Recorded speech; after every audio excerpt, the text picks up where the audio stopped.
The night Mafia threatened to destroy Grace Chen's family restaurant, he had no idea he was about to meet the only person who could save him from himself. But we're getting ahead of ourselves. Let me take you back to where it all really began, the moment Grace's world shattered into 1,000 pieces, and she had to decide what kind of person she would become. May 18th, graduation day. Grace Chen stood alone in the parking lot of Northwestern University, her cap and gown feeling heavier with each passing minute. Around her, families embraced their graduates, proud parents, tearful grandmothers, younger siblings holding balloons. The air was thick with laughter, camera flashes, and the kind of joy that comes from watching someone you love achieve their dreams. Grace checked her phone for the 17th time. No messages. No missed calls. Just the screensaver photo of her and her grandmother, taken 3 years ago before everything fell apart. They weren't coming. She'd known it deep down, but some stupid, hopeful part of her had believed this time might be different. This time, they might see her. This time, they might be proud. Grace. Over here. Her roommate Michelle called out, waving from a group of celebrating families. Come take a photo with us. Grace forced a smile and walked over, standing at the edge of the frame like she'd stood at the edge of everything her entire life. Not quite belonging. Not quite invisible. Just, there. The ceremony ended. Families flooded to nearby restaurants. Grace walked back to her apartment alone, the diploma in her hand feeling like a participation trophy for a race she'd never been invited to join. Her phone rang just as she reached her door. Her mother's number. For a moment, hope flickered stupidly in her chest. Mom. Grace, we need you to come home this weekend. Her mother's voice was clipped, businesslike. No congratulations. No apology for missing the ceremony. Your father's back is acting up again, and we're short-staffed at the restaurant. Yang's family is hosting that anniversary party Saturday, and we need all hands on deck. Grace stood frozen in her doorway, cap still on her head, gown rustling in the breeze. Did you forget what today was? A pause. Then her mother's exasperated sigh. Grace, we're running a business. We can't just close down for every little thing. You understand, don't you? Family helps family. That's what matters. Every little thing. Grace's voice came out flat, emotionless. My college graduation is every little thing. Don't be dramatic. You have your piece of paper now. That's what matters, right? Now you can help more at the restaurant. Maybe take over the books. Your father's been saying we need better organization. Something crystallized inside Grace in that moment. Something cold and clear and final. No. Her mother's voice sharpened. Excuse me. I said no. I'm not coming this weekend. I'm not taking over the books. I'm not spending the rest of my life in that restaurant pretending my dreams don't matter. Grace Chen, don't you dare take that tone with me. After everything we've sacrificed. You mean the scholarship money I earned myself? The work-study program that paid my expenses? The student loans I'll be paying off for the next decade? Tell me, Mom, what exactly did you sacrifice? The words felt like pulling teeth from her own mouth. Grace had never spoken to her parents like this. Respectful silence had been her armor, her survival strategy since childhood. You ungrateful, her mother's voice was rising now. We gave you life. We gave you a home. And this is how you repay us. Your cousin Lily's daughter just dropped out of community college to help with her family's business. That's what a good daughter does. Then maybe you should have had Lily's daughter instead of me. Grace hung up. Her hands were shaking so badly she almost dropped the phone. Within an hour, the family group chat exploded. Her aunt posted a long message about disrespectful children and Western education ruining traditional values. Her uncle added that Grace always thought she was better than everyone else. Her father sent a single line, don't come home until you remember who you are. Her younger brother Jason, 19 and still living at home, sent a private message, they're really pissed. Dad just told everyone you're dead to this family. I'm sorry. Grace sat on her apartment floor in her graduation gown and cried for 3 hours. She cried for the little girl who'd believed hard work would earn her parents' love. She cried for the teenager who'd graduated top of her class and received a standing ovation from teachers but silence from her family. She cried for the woman who'd just burned down every bridge home. But somewhere underneath the grief, something else was growing. Something that felt almost like freedom. What Grace didn't know was that her real education was about to begin. And it would have nothing to do with the diploma she'd just earned. 3 months later, Grace's life had settled into a new rhythm. She'd found a tiny studio apartment in Chicago's Chinatown, close enough to smell her heritage but far enough from her family's restaurant to avoid accidental encounters. Her job at the youth community center didn't pay much, but it felt meaningful in ways her economics degree never had. She taught kids English after school, helped elderly immigrants navigate bureaucracy, and organized cultural events. The work was exhausting and financially precarious, but for the first time in her life, Grace felt like she was building something that mattered. She'd also started volunteering at Jade Garden, a struggling family restaurant 3 blocks from her apartment. The owners, Mr. and Mrs. Liu, were in their 70s and had no children to inherit the business. They reminded Grace of her grandmother, kind, hardworking, and slowly losing ground to younger, flashier competition. You don't have to help us, dear, Mrs. Liu would say, pressing containers of homemade dumplings into Grace's hands. You have your own life. But Grace kept coming back. Maybe she was trying to rewrite her family story. Maybe she just couldn't stand watching good people lose everything. Either way, Jade Garden became her second home. That's where she was the night Mafia walked through the door. It was a Thursday evening, the dinner rush just winding down. Grace was wiping down tables when the bell above the door chimed. She looked up and her breath caught. The man who entered was tall and lean, with dark eyes that scanned the room like he was cataloging exits and potential threats. He wore an expensive black suit that looked out of place in the humble restaurant, and moved with the coiled tension of someone who'd learned to expect violence. 2 men flanked him, clearly muscle, their jackets bulging slightly where weapons pressed against fabric. Mr. Liu emerged from the kitchen, his smile freezing when he saw the visitors.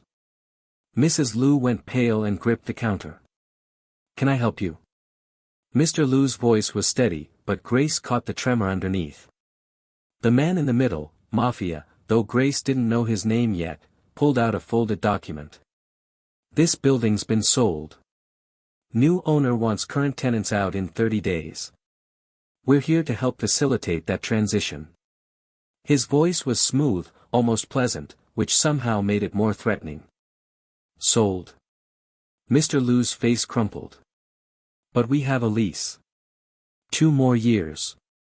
Had a lease, one of the muscle men corrected. New ownership voids previous agreements. It's all legal. You can check with a lawyer if you want, but I'd save your money. Mrs. Liu's eyes filled with tears. This restaurant has been our home for 35 years. Where are we supposed to go? Mafia's expression didn't change. That's not really my concern. I'm just here to deliver the message. You have 30 days. After that, things get complicated. Grace felt rage building in her chest. She'd watched her parents prioritize money over family. She'd seen plenty of people choose profit over people. But something about this moment, these kind, elderly people being threatened in their own restaurant, snapped something inside her. She stepped forward before she could think better of it. Who do you think you are? Her voice came out stronger than she felt. You can't just throw people out of their home.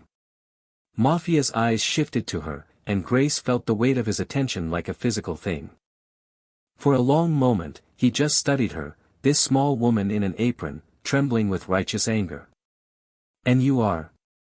Someone who's tired of watching bullies get away with cruelty. One of the muscle men stepped forward, but Mafia held up a hand, stopping him. A slight smile played at the corner of his mouth. Bullies. Is that what you think we are? If it walks like a bully and talks like a bully. Grace, please, Mr. Liu whispered urgently. Don't anger them.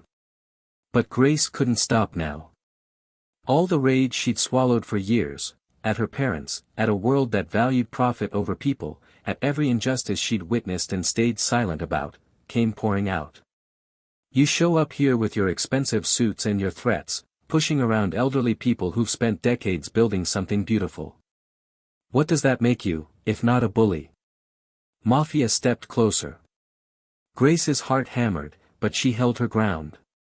You have fire, he said quietly. But fire without strategy just burns you up. He glanced at Mr. and Mrs. Liu. 30 days. Use them wisely. Then he turned and walked out, his men following. The bell chimed cheerfully as the door closed, a jarring contrast to the devastation left behind. Mrs. Liu burst into tears. Mr. Liu sank into a chair, suddenly looking every one of his 73 years. Grace's hands were shaking with adrenaline and rage. She'd just confronted what looked like organized crime, and achieved exactly nothing except maybe painting a target on all their backs. I'm sorry, she whispered. I shouldn't have said anything. I might have made things worse. Mr. Liu looked at her with sad eyes. You can't make worse what's already impossible, child. But thank you for caring. Most people don't anymore. That night, Grace couldn't sleep. She lay awake running calculations, considering options, and coming up empty. The Lius didn't have money for lawyers or another location. They were too old to start over. This restaurant was literally their entire world. And Grace had absolutely no idea how to save it. But sometimes, the universe has a strange sense of humor about these things. The next morning, Grace was buying vegetables at the market when she overheard two elderly women gossiping.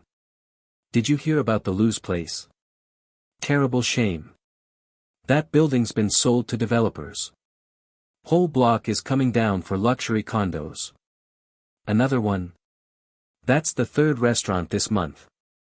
Pretty soon there won't be any real Chinatown left. Just expensive apartments for people who want to feel exotic without actually knowing any Chinese people. Grace's mind started racing. This wasn't just about Jade Garden. This was systematic displacement. This was her entire community being erased. She spent the day researching. Building permits. Developer records. City council meetings. And she found something interesting. The development company, Summit Horizon LLC, had pushed through their permits with unusual speed. Too much speed. The kind of speed that suggested either exceptional competence or exceptional corruption. And given Chicago's history, Grace had a strong suspicion which one it was. She also found something else. Summit Horizon's meetings were held at an upscale restaurant downtown. And they were always attended by the same representative, a man whose description matched exactly the person who'd threatened the Lius. Mafia. Most people would have run from that information. Grace decided to run straight at it. The Sterling Oak was the kind of restaurant that required reservations weeks in advance and had a dress code stricter than most weddings. Grace stood outside in her best dress, a simple black number from Target that had cost more than she wanted to admit, and seriously questioned her sanity. What was her plan here? March up to a man who was clearly dangerous and demand he stop destroying her neighborhood? Appeal to his better nature? Assuming he had one. This was insane. This was going to get her hurt or worse. Grace thought about the Lius. She thought about her grandmother, who'd spent 40 years serving others and died with nothing. She thought about her own parents, so focused on survival they'd forgotten how to live. She thought about the little girl she'd been, desperate for approval, staying silent to keep the peace. And she walked through those doors. The hostess looked at Grace like she'd wandered in from another planet. Do you have a reservation? No, but I need to speak with someone who's dining here tonight. It's urgent. I'm afraid that's not possible. Our guests value their privacy. Grace glanced past her and spotted Mafia sitting at a table near the back, reviewing papers with another man in an expensive suit. Before the hostess could stop her, Grace walked straight through the restaurant. She felt every eye in the room following her. The soft murmur of conversation dipped. She probably looked ridiculous, this short, underdressed Chinese woman marching through a temple of wealth and privilege. But she didn't stop until she reached his table. Mafia looked up, surprise flickering across his face before his expression smoothed into neutral curiosity. "The girl with fire," he said. "I didn't expect to see you again." His companion looked between them with obvious confusion. "Friend of yours?" "Not exactly." Mafia gestured to an empty chair. "Would you like to sit, or are you planning to stand there radiating righteous anger all evening?" Grace sat before her shaking legs could betray her. "I need 5 minutes of your time." Bold. Mafia leaned back, studying her. "Most people who interrupt my dinner end up regretting it. But you've piqued my curiosity. 5 minutes. Talk." Grace took a deep breath. This was it. Her one shot. "The building you're displacing people from, Jade Garden and 5 other businesses, sits on a plot designated for community preservation in the 2019 Chinatown Cultural Heritage Plan. The City Council approved development permits, but they violated their own protection ordinance." She pulled out a folder she'd been clutching. "I have copies of the original preservation agreement, the permits that contradict it, and emails suggesting the approval process was rushed through without proper community review." Mafia's expression didn't change, but something in his eyes sharpened with interest. "So you're threatening to report this? Take it to the media? City Hall?" "No." Grace met his gaze directly. "I'm asking you to stop it voluntarily." The other man at the table actually laughed. "Kid, do you have any idea who you're talking to?"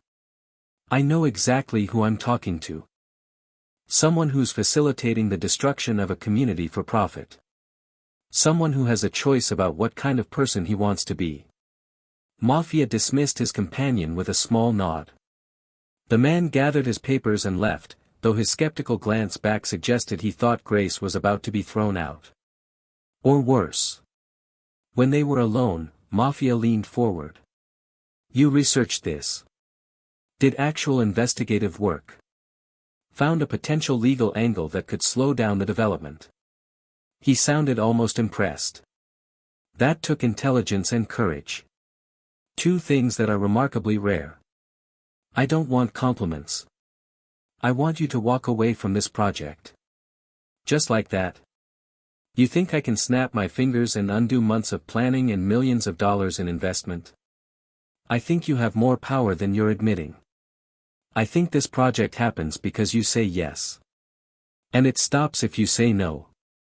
Mafia was quiet for a long moment, his dark eyes unreadable. "What makes you think I care about preserving community character or protecting elderly restaurant owners? I don't think that. I hope that. There's a difference." Grace's voice softened. "I watched my parents spend my entire childhood building their restaurant. It consumed them. Made them hard. They forgot how to be anything except business owners. They forgot how to be family." She paused. "You don't look like someone who forgot. You look like someone who's trying very hard to remember." Something flickered across Mafia's face, pain, recognition, something vulnerable before his mask slipped back into place. "You don't know anything about me. I know you could have had your men throw me out the moment I interrupted your meeting. But you didn't. I know you're sitting here listening to someone who has absolutely no power, no leverage, and no reason to expect mercy. That means something. It means I'm curious. Not compassionate. Maybe. Or maybe you're curious because you're not as comfortable with this as you pretend to be." Mafia's jaw tightened. "You're treading on dangerous ground. I've been on dangerous ground my whole life. You think poverty isn't dangerous? You think being invisible isn't dangerous? I've survived worse than whatever you're implying. Have you? His voice dropped lower. Have you survived having enemies who make people disappear? Have you survived the kind of world where showing weakness gets you killed? Where compassion is a liability? No, Grace admitted. But I've survived the kind of world where showing feeling gets you called weak. Where caring about people gets you called impractical. Where having dreams gets you called a disappointment. She leaned forward. So maybe we're not that different. Mafia stared at her for a long moment. Then, unexpectedly, he laughed, a short, bitter sound. Not that different.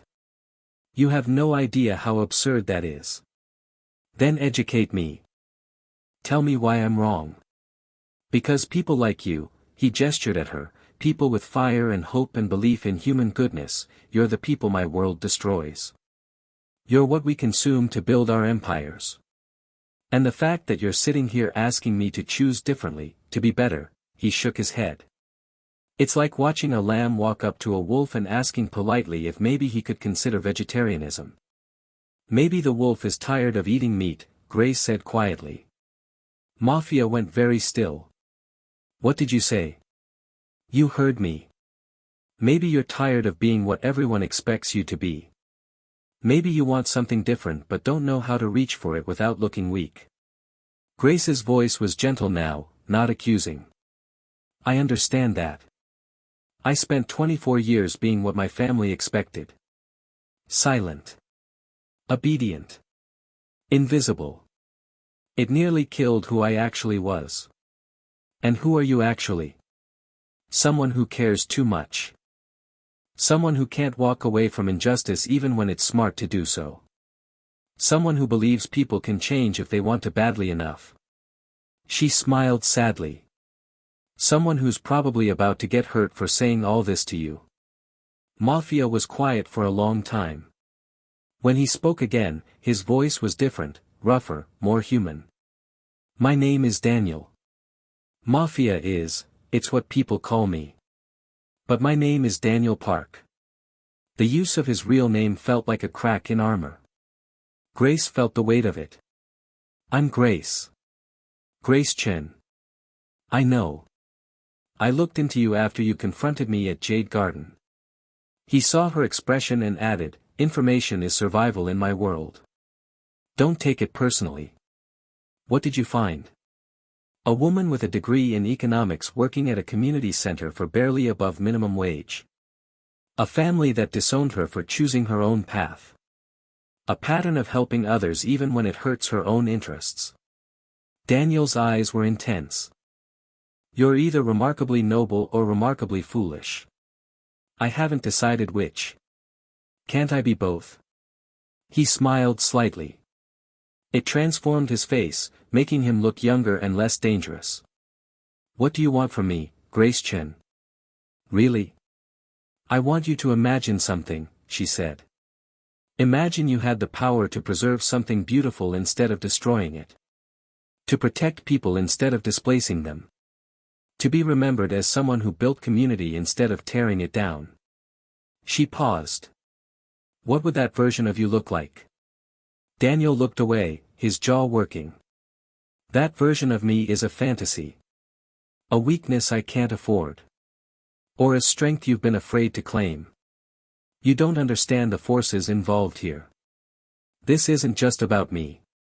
There are investors, partners, people who expect returns. I can't just walk away. Can't. Or won't. His eyes snapped back to hers, something dangerous flickering in them. Be very careful, Grace. I'm always careful. That's the problem. I've spent my whole life being careful, and it got me nowhere except alone and angry. She stood up. Thank you for listening. I know it won't change anything. But at least I can tell the Lius I tried. She turned to leave. Wait. Grace stopped, her heart pounding. Daniel stood, pulling out a business card and writing something on the back. This is my private number. Give me 72 hours. If I can find a way out of this project that doesn't destroy me in the process, I'll call you. If you don't hear from me by then. He met her eyes. Run. Get the Lius out of that building and somewhere safe. Because if I can't stop this, the people above me won't be as patient as I've been. Grace took the card, her fingers brushing his briefly. The contact felt electric. Why are you helping me? I'm not sure I am. Maybe I just want to see if nobility is contagious. Or maybe, he paused, something vulnerable in his expression, maybe I'm tired of being the wolf. Grace didn't sleep for the next 3 days. She checked her phone obsessively, jumping at every notification.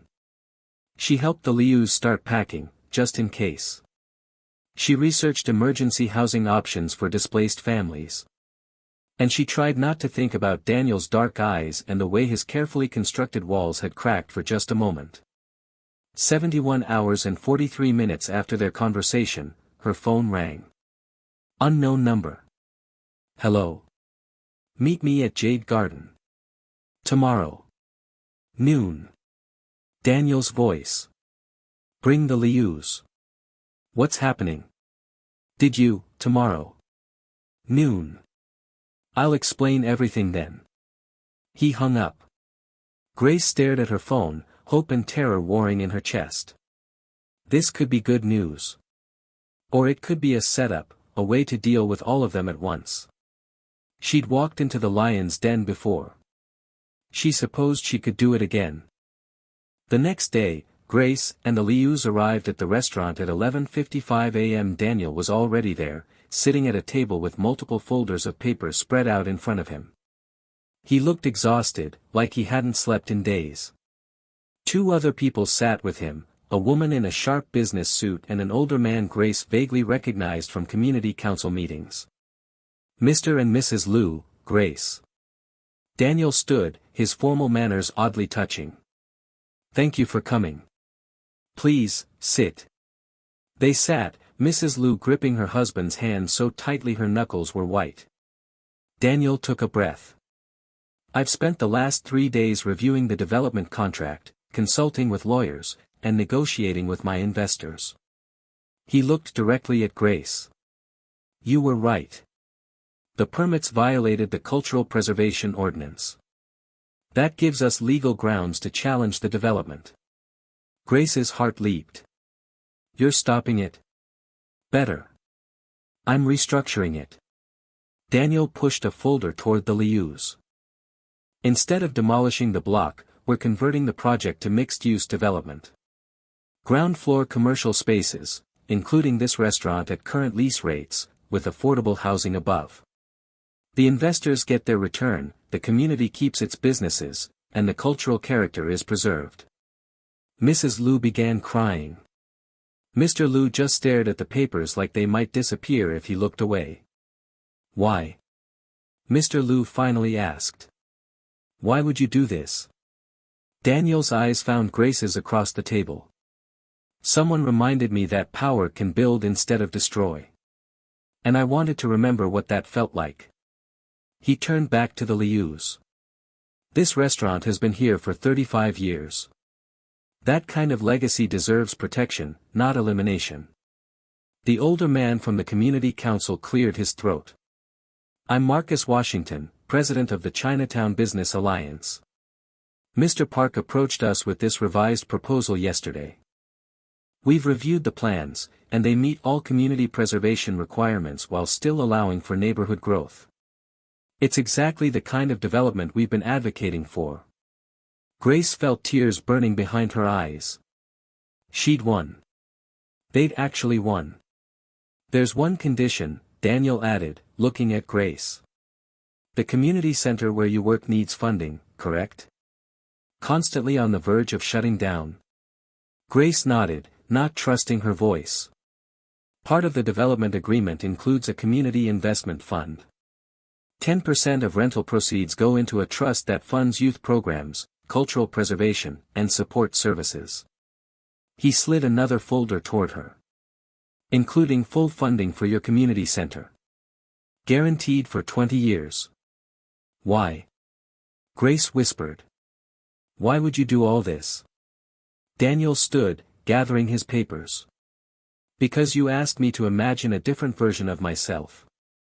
And I realized I liked that version better than the one I'd become.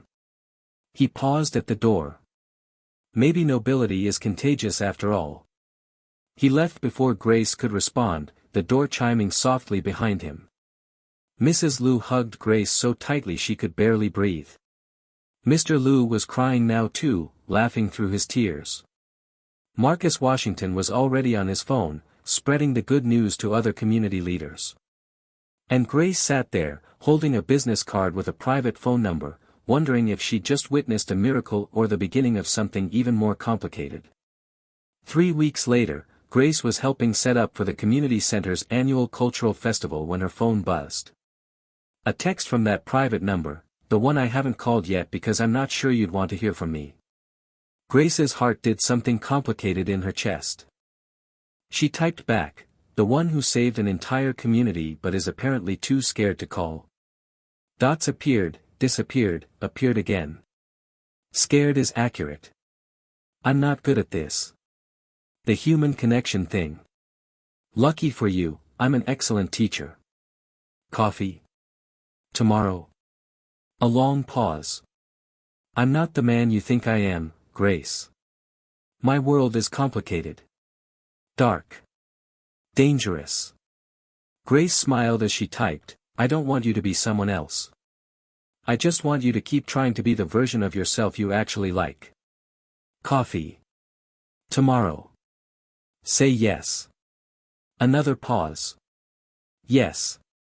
That coffee turned into 3 hours of conversation. Which turned into dinner the next week. Which turned into long walks through the city where Daniel slowly, carefully revealed pieces of his actual life, the family obligations that had led him into this world, the choices that had hardened him, the loneliness of being feared instead of known. And Grace shared her own story. The grief of losing her family. The freedom and terror of building a life from nothing. The way helping others had become her way of healing herself. They were an impossible pairing, the man trying to escape his darkness and the woman trying to prove light still mattered. But somehow, impossibly, they fit. 6 months after that first confrontation at Jade Garden, Grace stood at the grand opening of the Liu Community Building, named after its original anchors, who now operated their restaurant on the ground floor of a beautiful mixed-use development that had become a model for inclusive urban growth. Daniel stood beside her, his hand warm in hers. You did this, she said quietly. You changed everything. We did this, he corrected. You reminded me I had a choice. I just made the choice. Grace looked up at him, this dangerous, complicated man who'd proven that people really could change if they wanted to badly enough. What happens now? Daniel smiled, the expression transforming his usually guarded face. Now we keep building. Together. If you'll have a reformed wolf trying to learn vegetarianism. Grace laughed, the sound full of joy and hope and possibility. I think that wolf might be my favorite person.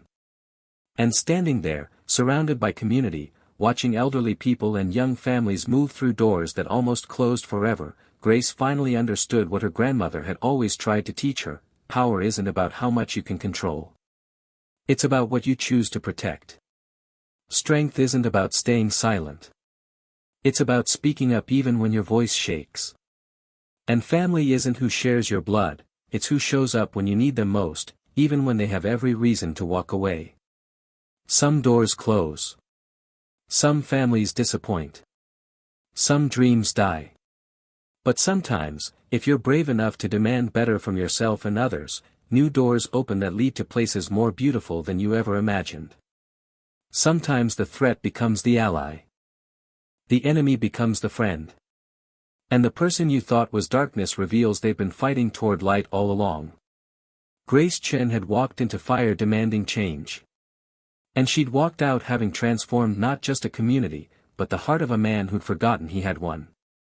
That, she decided, was a graduation gift no diploma could ever match. If this story reminded you that people can change, that courage matters, and that demanding better from yourself and others can transform everything, leave a comment sharing a time when someone surprised you by choosing growth over comfort. Your story might inspire someone else to take that brave first step. New stories of transformation, courage, and unexpected connections drop regularly. Until next time, remember that the person you are today isn't the person you have to be tomorrow. Change is always possible. You just have to be brave enough to reach for it.